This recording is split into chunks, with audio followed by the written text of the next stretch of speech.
The date is March 24, 1991. The Los Angeles Memorial Sports Arena hums with a crackling electricity, a cathedral of controlled chaos.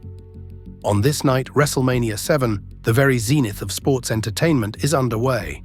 Amidst the pageantry and the thunderous roar of the crowd, two men, sculpted and radiating an undeniable aura of power, step into the squared circle. They are Paul Roma, a man sculpted with improbable precision and whose countenance bespoke a simmering arrogance, and Hercules, a living embodiment of his namesake, a formidable behemoth with a grim intensity.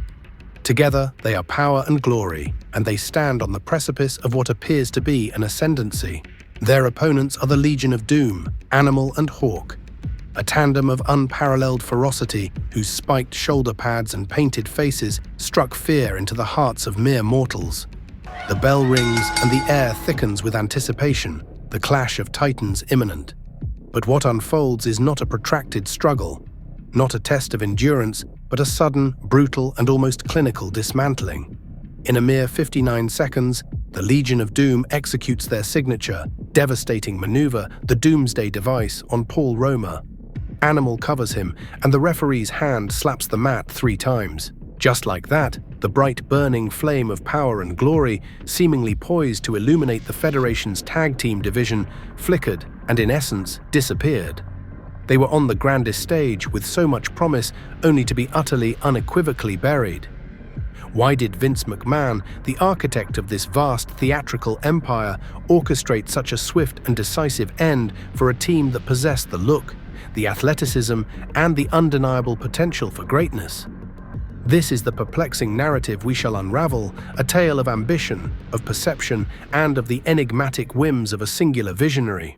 To understand their demise, we must first understand their genesis and their inherent appeal. Power and Glory emerged in mid-1990, a calculated fusion of two talents that, individually, had struggled to break through the upper echelons of the Federation. Paul Roma, initially a part of the Young Stallions, possessed an undeniable athletic prowess and a physique that was ahead of its time. He was a solid mid-card performer, but often found himself in the thankless role of enhancement talent. Hercules, on the other hand, was a veteran, a powerhouse who had engaged in notable feuds but never quite captured championship gold. He had a formidable, intense presence, a living statue of muscle. Their pairing, facilitated by the cunning Slick, was a stroke of genius. Slick, with his sharp suits and charismatic edge, provided the perfect foil for their silent, brooding intensity. He became their mouthpiece, their strategic advisor, and an essential component of their overall presentation. The name Power and Glory was evocative, a simple yet potent descriptor of their combined attributes. Roma embodied the glory, the aesthetic appeal, the agile grace. Hercules was the power, the raw, unadulterated strength. Their matching outfits, sleek and formidable, further cemented their unified identity. Their in-ring chemistry was remarkably fluid for a team that had only recently been cobbled together. They moved with a synchronized brutality, executing double-team maneuvers with precision. Their finisher, a devastating combination of Hercules' superplex and Roma's top rope splash, was impactful and visually stunning, often eliciting audible reactions from the crowd. It was a move that showcased both their strength and their agility, a microcosm of their combined appeal. They were heels, but not cartoonish villains. Their villainy stemmed from a cocky arrogance, a belief in their own undeniable superiority, which felt grounded in a certain realism. They were a compelling contrast to the more outlandish characters that populated the Federation at the time. Power and Glory seemed destined for success for several compelling reasons. Both Roma and Hercules were physically imposing, yet surprisingly athletic for their size, offering a dynamic that wasn't always present in the Federation's tag team division. Their visual appeal was undeniable. They looked like $1 million, projecting an image of power and athletic grace. They fit perfectly into the evolving tag team landscape of the era. Demolition, a dominant force for years, was fading, their monstrous mystique waning. The Hart Foundation, another iconic duo, was on the cusp of dissolution. The time was ripe for a new, formidable heel team to emerge, and Power and Glory fit the bill. Their momentum was palpable. They secured significant victories on flagship programs like Superstars, cutting solid, arrogant promos that further established their heel personas. They weren't generating white-hot reactions, but their reception was respectable, indicating a growing interest among the audience. They felt like the natural successors, the next logical contenders for the coveted Tag Team Championship. Their feud with the Rockers, Shawn Michaels and Marty Jannetty, was instrumental in establishing the duo. It began with a brutal, unprovoked attack on the Rockers, turning Roma and Hercules definitively heel. This storyline allowed them to showcase their vicious streak and their ability to work a compelling narrative. At SummerSlam 1990, Power and Glory decimated Marty Jannetty in a handicap match after injuring Shawn Michaels' knee. This victory, even if it was against a single opponent, further solidified their image as a dominant force. The feud continued, culminating in a series of highly physical matches, including a significant encounter at Survivor Series, where Power and Glory once again emerged victorious. These wins against one of the most popular babyface teams of the era were a clear indication that the company was investing in them, that they were being groomed for something significant. They even challenged the then tag team champions, the Hart Foundation, multiple times, though they were never able to secure the titles. While the gold eluded them, the fact that they were consistently in contention for the championships underscored their perceived potential. Yet despite this upward trajectory, WrestleMania VII marked the precipitous beginning of their end. The decision to have them eviscerated in under a minute by the Legion of Doom was not merely a loss. It was a public execution of their credibility. A squash match, especially on a stage as grand and visible as WrestleMania, is a death sentence for any team or individual on the wrong side of it.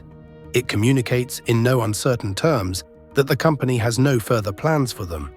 There was no follow-up feud, no attempt to explain the loss, no narrative arc to redeem them. From that moment on, in the eyes of the fans, Power and Glory were no longer contenders. They were an afterthought. Backstage murmurs and later revelations from those close to the company confirmed the stark reality. Vince McMahon had no further plans for them beyond that single devastating encounter. The question then arises, why? Why did the visionary who had seemingly invested so much in their development, who had given them a powerful manager, a defining finisher, and significant wins over popular teams, abruptly pull the plug? The answer, like so many narratives within the opaque world of professional wrestling, is multifaceted. A confluence of booking philosophy, marketing considerations, and the often unpredictable whims of the man at the top. One primary factor was McMahon's evolving vision for his company during that specific era. The late 1980s and early 1990s were the height of the cartoonish wrestling character. McMahon wanted larger-than-life personalities, characters that were easily digestible for a young, impressionable audience, characters that could be packaged and merchandised. The Legion of Doom, with their spiked shoulder pads and painted faces, were perfect examples of this. The Bushwhackers, the Nasty Boys, these were characters that were almost caricatures. Power and Glory, despite their impressive physiques and undeniable skill, were perhaps too grounded, too realistic for McMahon's increasingly fantastical universe. They projected strength and arrogance, but they weren't exaggerated enough.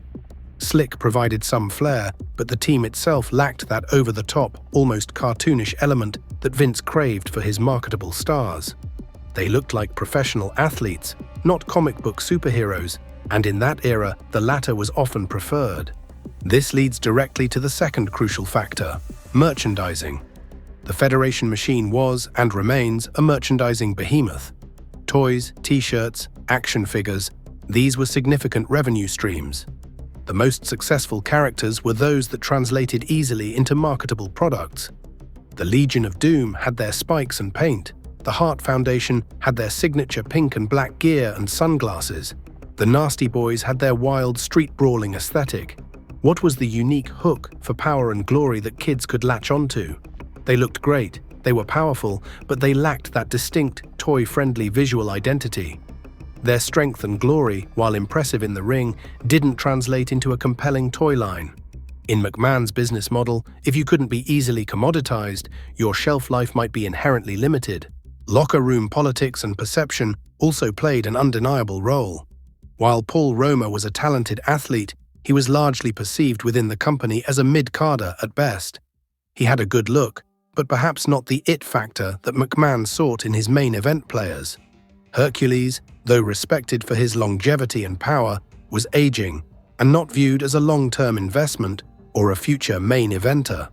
The team, therefore, was likely seen as a placeholder, a temporary solution to fill a gap in the tag team division, rather than a long-term project McMahon was willing to invest heavily in. He never seemed to fully believe in their ultimate potential to be a top-tier act. They served their purpose, which was to build up other teams, and once that purpose was served, they became expendable. Finally, the harsh truth was that they might have been too similar to other teams, or simply lost in the shuffle.